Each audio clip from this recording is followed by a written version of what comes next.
జై శ్రీరామ్.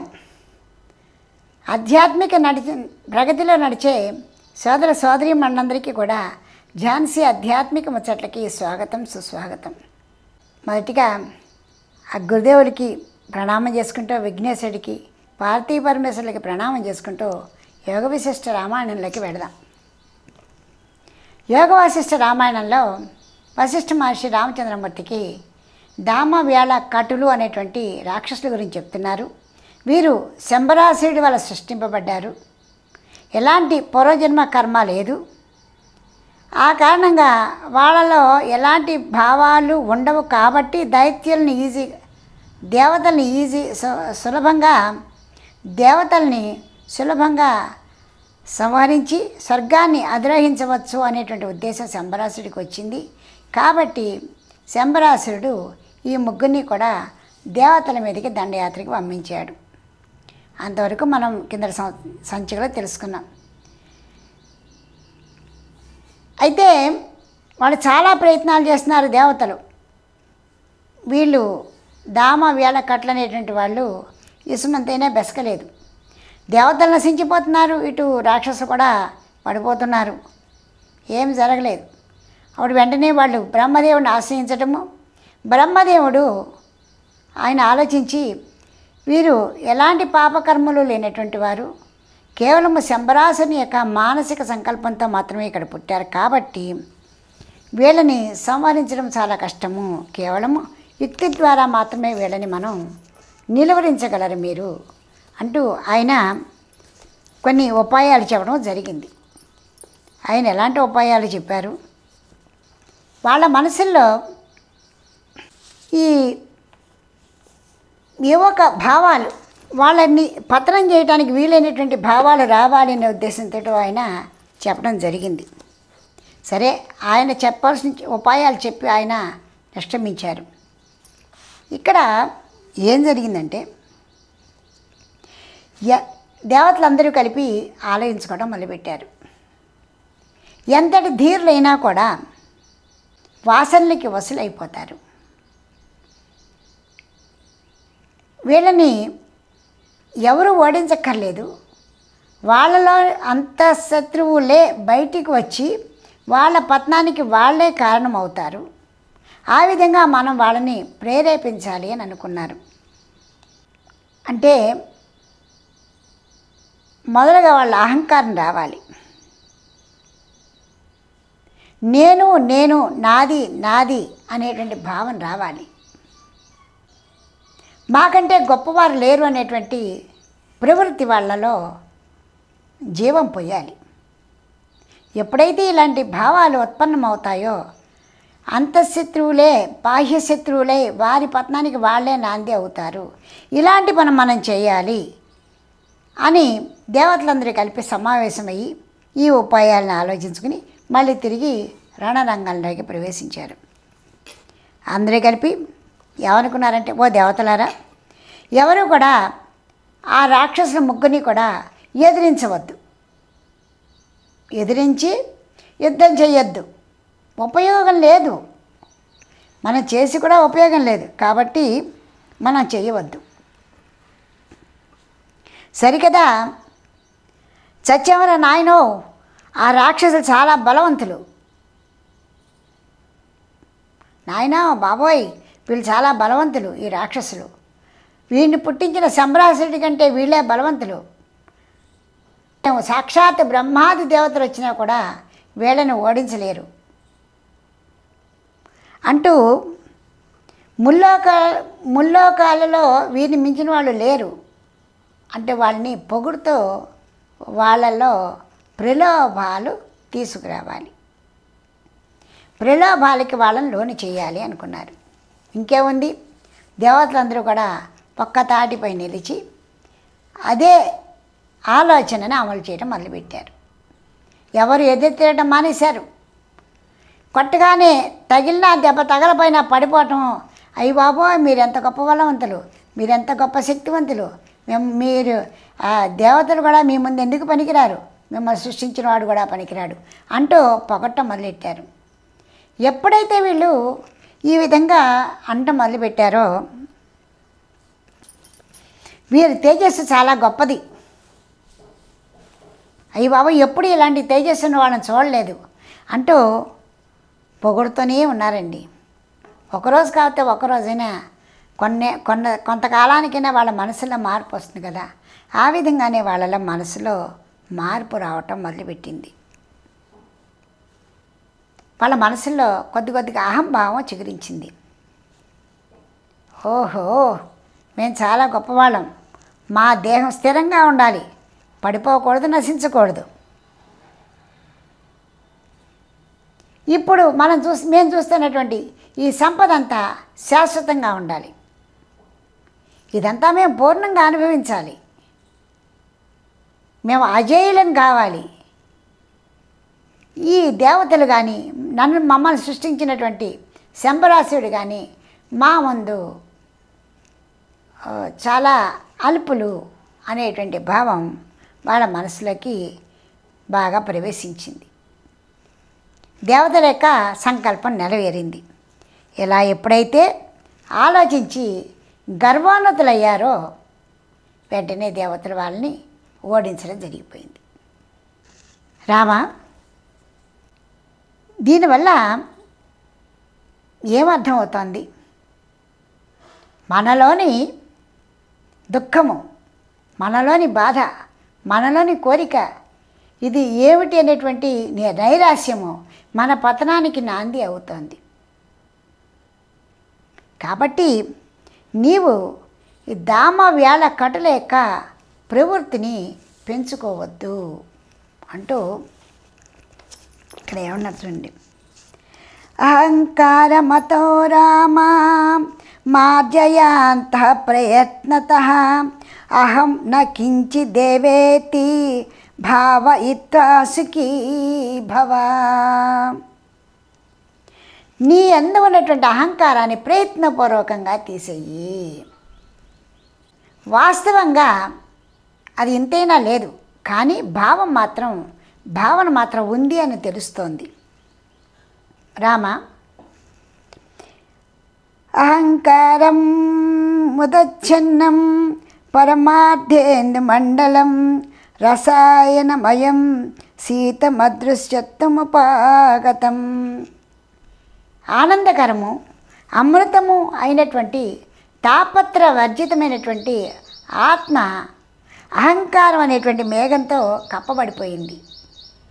అహంకారం అనేటువంటి మేఘంతో మబ్బుతో కప్పబడిపోయింది. కాబట్టి నీవు దాని నుంచి బయటికి రా. ఇదం మే స్వాదిదం మే స్వాదితి బుద్ధేర్మహామతే స్వేన దౌర్భాగ్య దైన్యేన భస్మాప్యుపతిష్టతే. అసలు మనుషులలో దీనత్వానికి కారణం ఏంటో తెలుసా? ఈ పదార్థం నాకు ఉండిపోవాలి, ఇవన్నీ నా దగ్గరే ఉండిపోవాలి, నాకే కావాలి, ఇలాంటి ఆలోచన మనుషులకి రాగానే వాళ్ళలో దీనత్వం ప్రారంభం అవటం మొదలెట్టింది. అంటే ఇది ఉండాలి అనుకుంటామా, అది వస్తుందా, లభ్యమవుతుందా సంతోషమే, పోతే బాధ. ఖచ్చితంగా వచ్చింది పోయేందుకే వస్తుంది, ఎప్పుడో అప్పుడు. రావటంతో ఎంత ఆనందపడతాం, పోవడంతో అంతకంటే ఎక్కువ బాధపడుతూ ఉంటాం. ఇలాంటి దీనత్వంతో మనమే భస్మం చేసుకుంటున్నాము. దౌర్భాగ్యదాయిని దీన శుభహీన విచారణ ఘన దీర్ఘ మహానిద్ర త్యజ్యతాం సంప్రబుధ్యతాం. ఇక్కడ దౌర్భాగ్యమైనటువంటిది, నీచమైన అశుభమైనటువంటి అజ్ఞానాన్ని వదిలేయవయ్యా.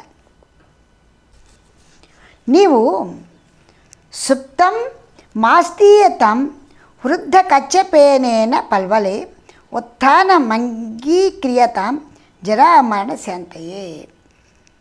నీవు చిన్న గుంటలో ఉన్నటువంటి తాబేలులా ఉన్నావు, దాని నుంచి బయటికి రా. ఈ సంసార విషయాల గురించి మర్చిపో. వార్ధక్యము, మరణము, పుట్టుక, వీటన్నిటి గురించి ఆలోచనలు మానేసేసి జన్మ రాహిత్యం కోసము ఏదైతే మంచిదో దాని గురించి మాత్రమే ఆలోచించు. అంటే జీవన్ముక్త స్థితికి వెళ్ళు. ఎప్పుడూ కూడా రామ, ఉత్తమ సాధనలు, ప్రయత్నాలు ఉత్తమ ఫలితాలనే ఇస్తాయి.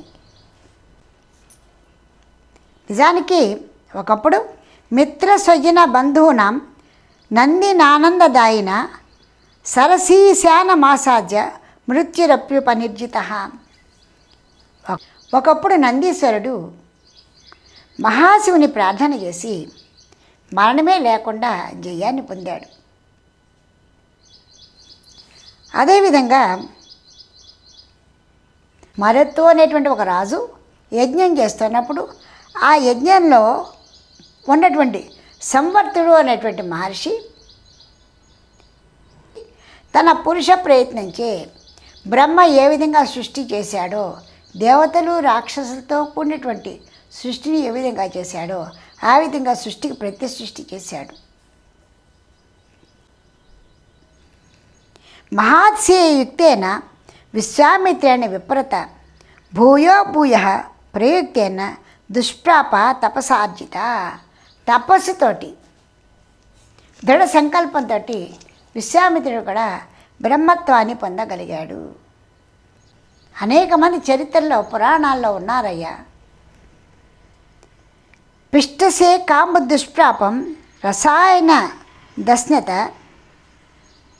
దుర్భగేనే దుసేనాస్త క్షీరోద ఉపమన్యువ.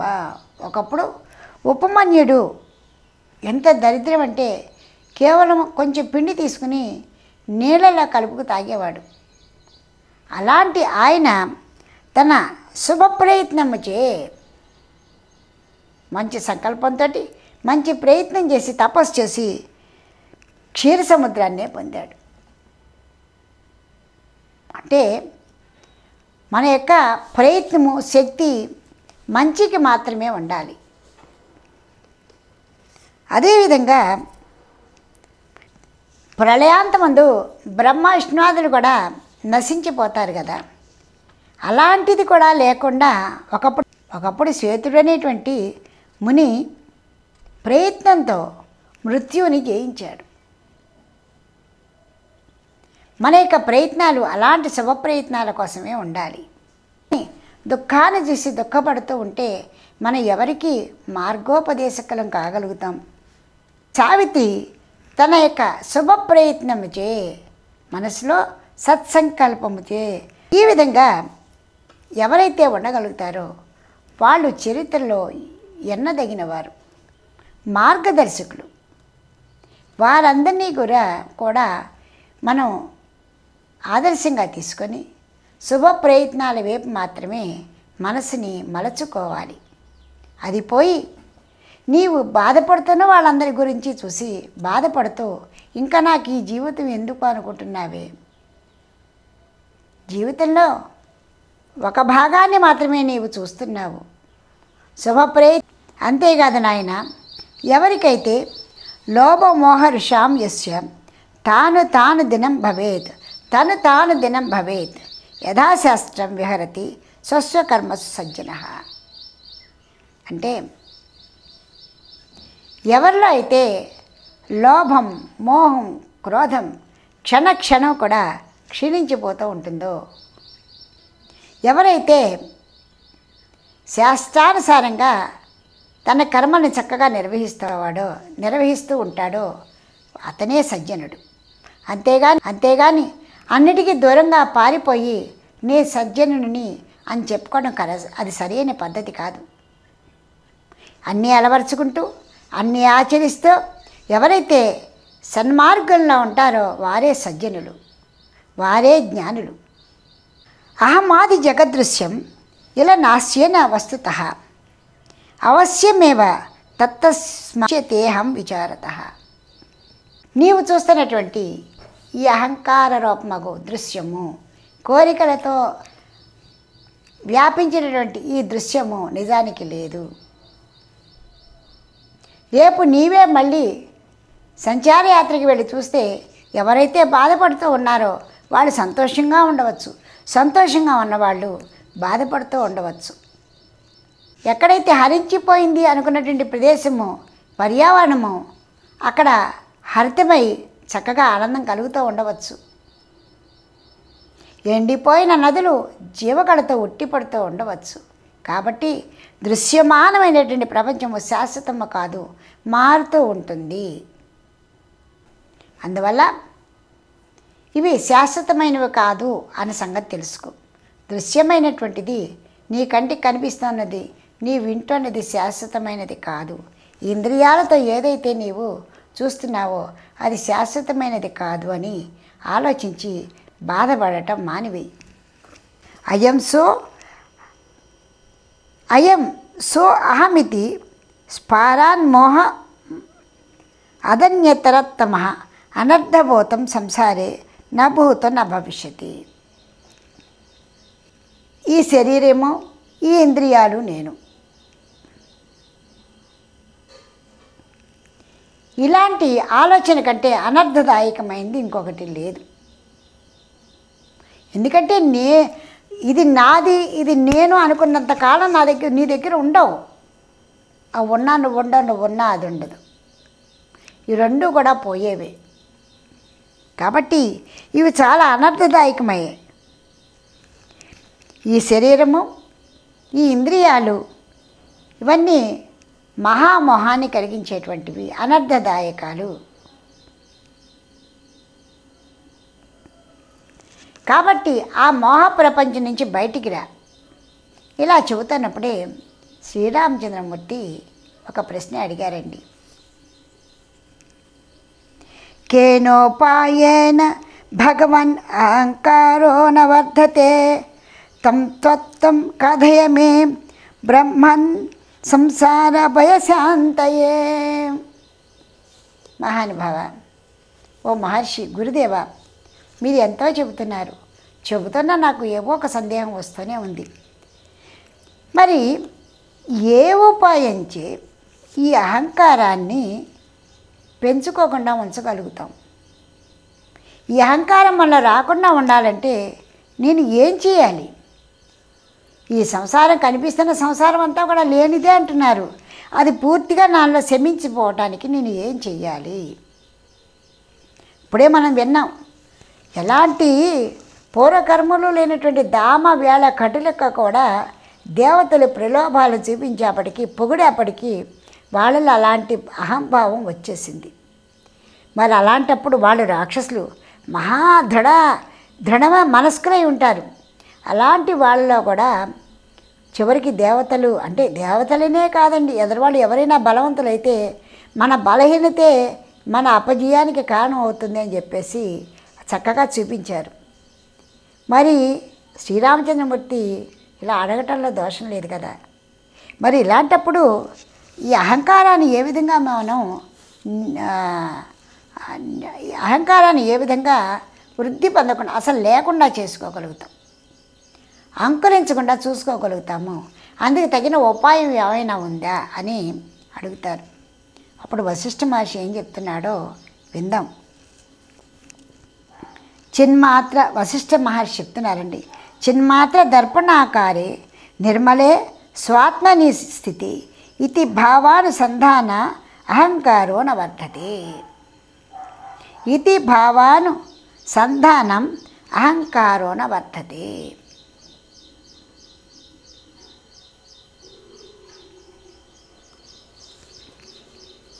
నాయనా రామ, నీవు అడిగిన దానికి సులభోపాయం ఏమిటి అంటే, ఎప్పుడు కూడా ఆత్మయందే ఉండు.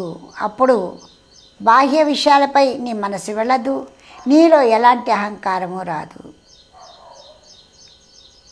చిన్న విషయం, సంకల్పమే నీలో ఉండకుండా ఉంటుంది. నువ్వు కూడా ఆత్మస్థితి అయ్యే ఉండు.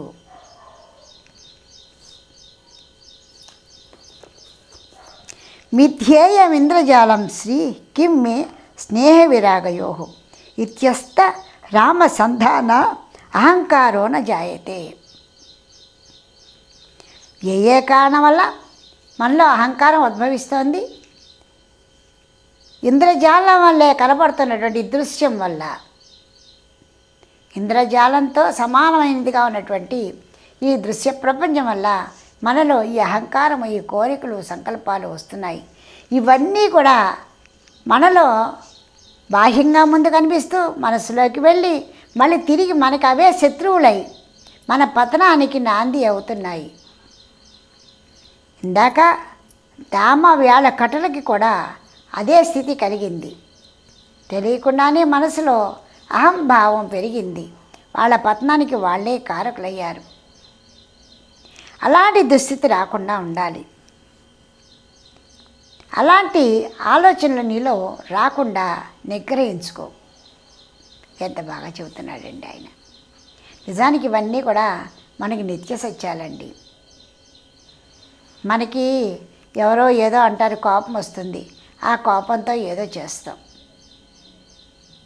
కొన్నిసార్లు విపరీతం అయిపోతే హత్యలకి దురాగతాలకి కూడా లోనైపోతున్నాయి. లేదా ఆత్మహత్యలు, లేదా పేరాశలు, ఇలాంటివన్నీ కూడా మన మనసులో ఉన్న కొద్దీ పెరిగిపోతున్న కొద్దీ వచ్చే భావ పరంపరతో ఏర్పడుతున్నటువంటి సంఘటనలు.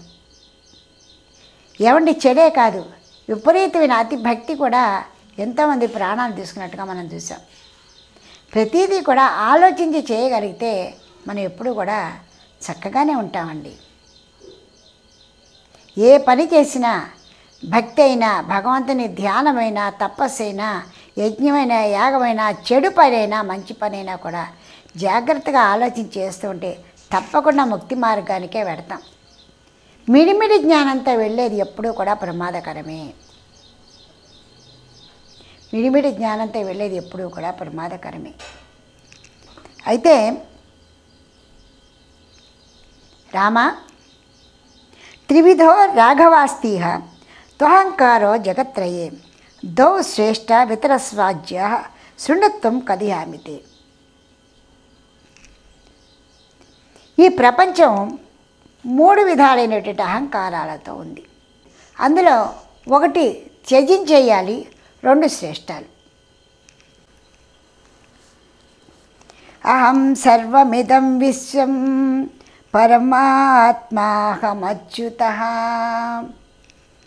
నాన్యదస్తితి పరమా విజ్ఞేయ సా యహంకృతిః మోక్షాయైషాన బంధాయ జీవన్ముక్తస్య విద్యతే.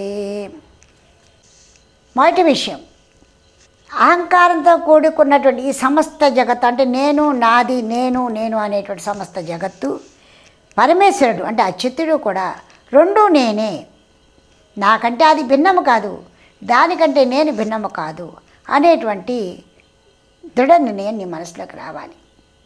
మనకంటే ద్వైతము లేదు ఇక్కడ. అదే నేనే అదై ఉన్నాను. వేదవాక్యం. నాకంటే అన్యమైనటువంటి ఈ ప్రపంచంలో ఏదు అనేటువంటిది ముందు తెలుసుకోవాలి. ఇది అహంకారం అని అనుకున్నప్పటికి కూడా మోక్షానికి మార్గం అవుతుంది, బంధాన్ని కలిగించదు.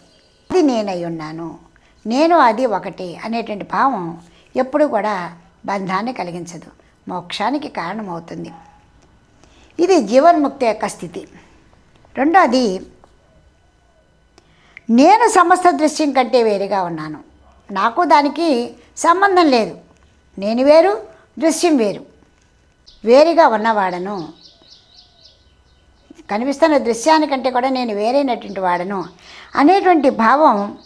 పైగా నేను సూక్ష్మాతి సూక్ష్మ రూపంలో నేను కూడా ఒక అంశి అయి ఉన్నాను అనేటువంటి భావం ఎప్పుడైతే వచ్చిందో అది కూడా జ్ఞానవంతమైన భావమే. ఇది కూడా మోక్షాన్ని ఇస్తుంది కానీ బంధాన్ని ఇవ్వదు. అంటే ఇట్టి అహంకారంతో ఉన్నటువంటి వాడికి కూడా, ఇలాంటి వారికి కూడా జీవన్ముక్త స్థితి వస్తుంది. నాకు ఎదురుకుండా కనిపిస్తున్న దృశ్య ప్రపంచానికి కూడా ఎలాంటి భేదము లేదు అనుకున్నటువంటి జ్ఞానం ఉన్నా కూడా వాడు మోక్షానికి అర్హుడే. నేను వేరు, దృశ్యం వేరు, నేను దృశ్యంలో ఒక సూక్ష్మాతి సూక్ష్మ రూపంలో ఉన్నాను, ఒక అంశను అనేటువంటి భావం ఉన్నా కూడా అతడు కూడా జీవన్ముక్త స్థితినే పొందుతాడు. అయితే మూడవది, ఇది పూర్తిగా వదిలివేయవలసినటువంటి ఉంటుంది. ఈ దేహమే నేను, అన్నీ కూడా ఇది శాశ్వతము అనేటువంటి ఆలోచన పూర్తిగా విసర్జించాలి. దేహమే నేను, ఈ దృశ్యం అంతా కూడా శాశ్వతము, ఇది సత్యము అనేటువంటి ఆలోచన త్యజించాలి. ఇది పతనానికి నాంది. ఉప్పర భ్రష్టతో ఉప్పర సన్యాసం ఇది ఎందుకు పనికిరాదు. అటు జీవన్ముక్త స్థితికి పనికిరాదు. మానవుడిగా కూడా ఒక పురుషోత్తముడిగా కూడా జీవించడానికి అవకాశం లేదు. అజ్ఞానంలో కొట్టిమిట్టాడుతూనే ఉంటావు. కాబట్టి వాటిని కూడా వదిలేయాలి. ఇలా శ్రీరామచంద్రమూర్తి అడిగినటువంటి ప్రశ్నకి సమాధానం చెబుతున్నారు. వచ్చే సంచికలో వశిష్ఠ మహర్షి ఇంకా ఏం చెబుతారో మనం తెలుసుకుందాం. ఇది చాలా అద్భుతమైనటువంటి జ్ఞానం అండి. అందువల్ల ఎంత విన్నా కూడా తరగదు. అలాంటి జ్ఞాన సంపద మనందరూ పొందుతూ చక్కటి మార్గంలోకి వెళదాం. జన్మమెత్తి ఫలమేమిరా నర జన్మమెత్తి ఫలమేమిరా జగన్నాథుని భజన చేయక జన్మ కారణమెరుగజాలక జన్మమెత్తి ఫలమేమిరా కామ క్రోధ లోభమేలరా. జయ శ్రీరామ్. వచ్చే సంచికలో మీకు ఈ వీడియో నచ్చితే లైక్ చేయండి, షేర్ చేయండి, సబ్స్క్రైబ్ చేయండి.